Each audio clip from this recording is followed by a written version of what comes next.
అమ్మ అమ్మ అమ్మ అమ్మా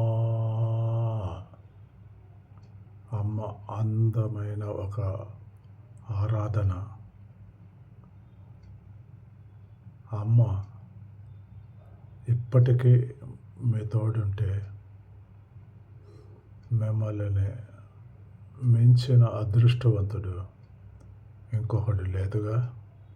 ఉంటాడంటారా? లేదే లేదు. అమ్మ, ఈ 4 మాటలు అనకండి, వినండి,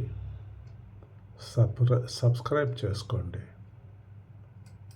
మీ అమ్మని ఈ 4 మాటలు ఎప్పుడు అనకండి. మీ లైఫ్లో ఇప్పటికీ మీతో పాటు మీ అమ్ముంటే మీరు ఈ ప్రపంచంలోనే చాలా లక్కీ పర్సన్. కానీ ఏ పరిస్థితిలో అయినా ఈ 4 మాటలు ఆమెను అంటే మాత్రం మీకన్నా పాపాత్ములు ఈ లోకంలో ఎవ్వరూ ఉండరు. నంబర్ 1, నువ్వు నా కోసం ఏం చేశావు. ఈ మాట మీ అమ్మ గుండె పగిలేలా చేస్తుంది. డెలివరీ టైంలో ఏదైనా జరగరాంది జరిగితే తన ప్రాణం పోవచ్చు అని తెలిసి కూడా మీకు జన్మనిచ్చిన ఆమెని ఇలా అనడం ఎంతవరకు కరెక్ట్. నంబర్ 2, అసలు నీకేం రాదు. ఎవరి దగ్గరైతే నడవడం, మాట్లాడడం, తినడం నేర్చుకున్నామో ఆమెనే ఇలా అంటే సూర్యుడికి ప్రకాశించడం తెలియదు అన్నట్టుంటుంది. మేబీ ఈ రోజున్న టెక్నాలజీ తనకు అర్థం కాకపోవచ్చు, కానీ మనం ఏం చెప్పకుండానే మన బాధని అర్థం చేసుకునే ChatGPT తన దగ్గర మనం పుట్టినప్పటి నుంచి ఉంది. నంబర్ 3, ప్రతిసారి నన్ను ఏదో ఒకటి అంటూనే ఉంటావు. నిన్ను అనాలని కాదు, నువ్వు ఎక్కడ రాంగ్ రూట్లోకి వెళ్తావన్న భయం తను అలా అనేలా చేస్తుంది. నంబర్ 4, నువ్వు నా లైఫ్లోకి ఇంటర్ఫియర్ కావద్దు. నువ్వు ఈ రోజు తీసుకుంటున్న ప్రతి ఊపిరి మీద తన పేరుంది. అమ్మకి మనం తప్ప మరే ప్రపంచం ఉండదు.